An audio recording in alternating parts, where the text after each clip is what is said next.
With more than 40 years of experience as a reporter for the Greenfield Recorder newspaper in Franklin County, Richie Davis is the author of a new book entitled Inner Landscapes: True Tales from Extraordinary Lives. The book is a collection of local yet universal stories, first told in the pages of the Recorder, and offers a glimpse into the lives of the diverse range of people who make up Western Massachusetts. Davis spoke with Connecting Point's Zydalis Bauer about the book. Well, I worked for over 40 years, mostly at the Recorder in Greenfield. And most of the stories are from Franklin County, although there are stories from Hampshire County as well, and others that get around. And I had various reporting jobs, like any reporter. But on my beats, over that time, I covered a pretty wide area, and I got to meet lots of people. And I was always struck by how exciting people's stories were, and there's so much wonder in the hills out in the middle of nowhere. You'd find these stories, and so they were just there. You could have easily left these stories where they were in the past, published. So what was it about these stories that you chose to revisit them and share them in a collection? Well, when I was about to retire, which took place a year ago in February, I realized that these stories were sitting buried in the vaults, and they would be lost, and they really begged to be shared with people. And it was really unusual to be able to write and report as long as I did, so that I got to see more than one generation. And it occurred to me that some of these people had moved on and had died, and I wanted the stories to be shared with people who might not know about them. I imagine that it must have been extremely difficult to even narrow down the stories that you were going to include. So what was your process for that? Um, well, yeah, I knew that I wanted maybe 20 stories or so, and I decided fairly early on that I wanted people stories, and I really wanted to focus on people. And these are people who weren't the more famous people that I interviewed, but they were just my heroes, people who I thought really inspired me and could inspire other people. And so that kind of defined it. Which story means the most to you and left the biggest impression on you? Wow, that's I guess there isn't one story that really meant that I can say meant the most to me. Each of these people really touched me in a different way, and really, I think the thing about the stories is that they're so universal. I think they're very local, but they're also there to, I mean, really inspire people, and they inspire me when I think about a woman who's been confined to a bed for 55 years or more with polio, and yet she's able to fly through her haiku. It just is so powerful. On your website, under your story that you included, you talked about listening being an important skill to practice and to learn. So can you expand on that? Why is listening so important? Well, I think listening is important, not just to reporters, but also in all of our relationships, in every aspect of our lives. And I very often went into these interviews knowing, learning as much as I could beforehand about the person, but really having it be a very organic process, and not knowing where the interview was going to go, and having very few questions prepared, but just taking cues from what I heard, and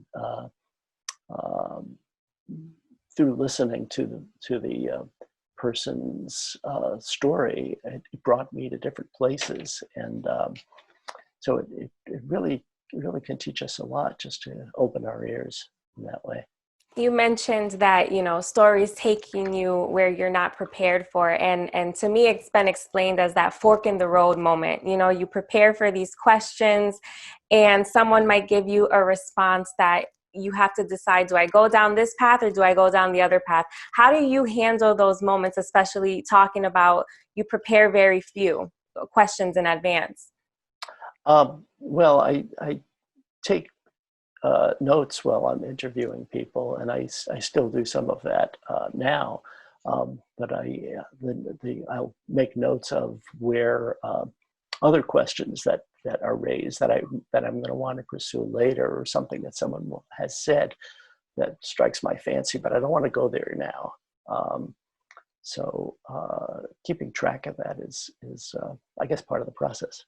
Have you gotten any feedback from people that have realized that some of these stories have been revisited and included in this collection?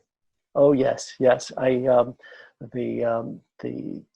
Carol Purrington, who is still writing her tanka in Coleraine, wrote to me, really excited that I was sharing her stories.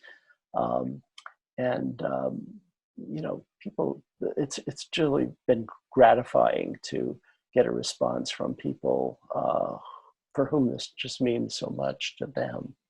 I think people take for granted this area that we live in, and it's so rich and it's diverse in culture. What do you hope that people take away from this book after reading it?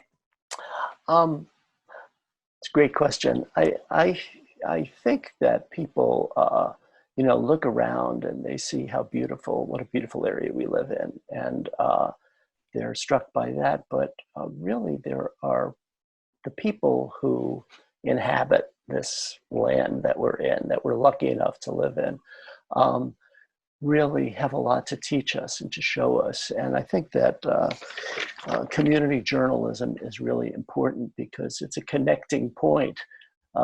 Newspapers are a connecting point, and it's a time for coming together and celebrating common heroes that we have. And the more stories that we're able to share, um, I think the bridges that we can build give our communities deeper roots and really a greater appreciation for uh, how uh, how rich this area is in people and stories that people have lived and lessons they've learned and can inspire us with.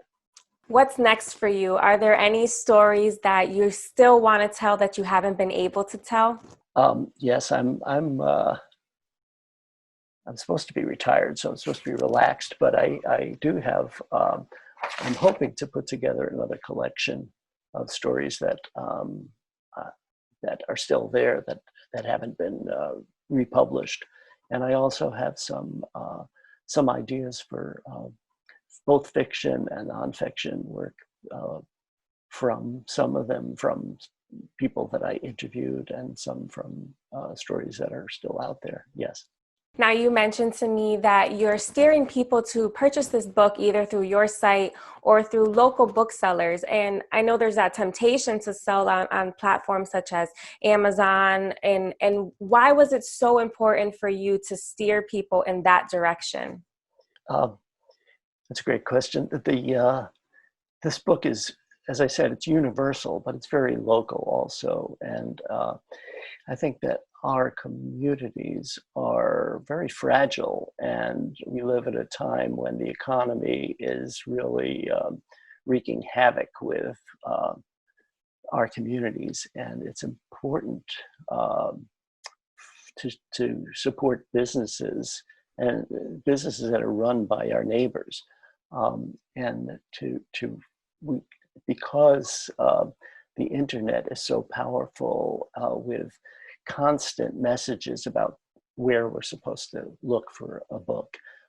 It's very important to remember that there are booksellers right in our midst, and other shopkeepers who uh, are there and are only there because we support them. And it's like it's like public television. It's like the community newspaper, like the Recorder, the Gazette, that we need to really support, because otherwise they won't be there.